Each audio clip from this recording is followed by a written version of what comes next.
Hello and welcome back to my garden. In today's video, I want to talk about how to harvest basil so that it keeps on growing, but not only keeps on growing, it'll get nice and bushy instead of tall and lanky. So there are two ways in which you can harvest basil.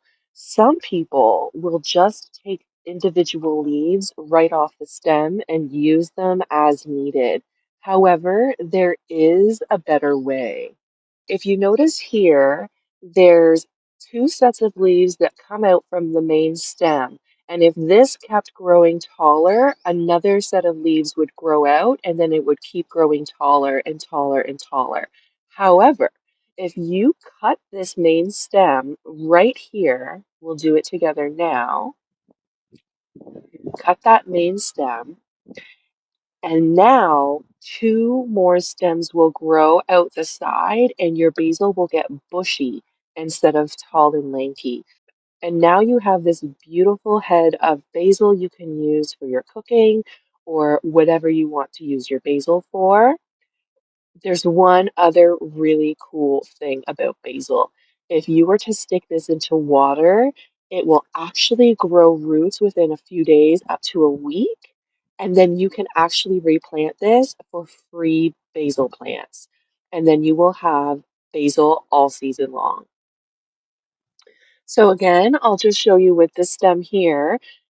This is the main stem, and you can see here there's two leaves here and there's two leaves here. And if this basil were to keep growing, then the same thing will happen, and your basil plant will just be very, very tall. Instead, what we're going to do is we're going to chop this basil right here. Now we have another beautiful head of basil.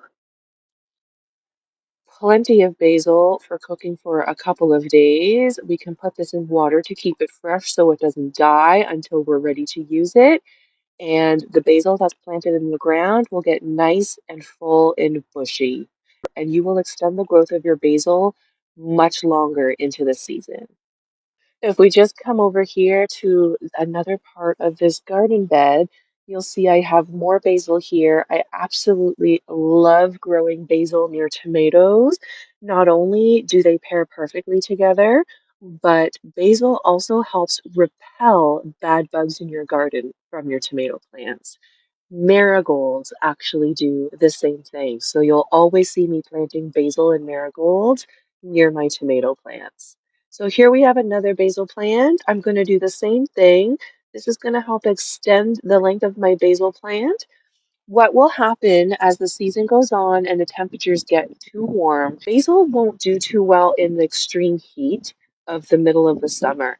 What will happen is this plant will grow tall and eventually it will go to flower and go to seed. And once that happens, it actually changes the taste of your basil. So what you want to do is make sure you're harvesting your basil regularly so that it doesn't go to seed. We're just going to chop it right there at that stem. And we're going to have lots of basil to use in our cooking. And our basil is going to keep on growing. I hope you liked this video. Thank you so much for watching. Please like and subscribe if you found this video helpful and share it with a friend so that they can learn too. I'll see you in the next video. Bye, friends.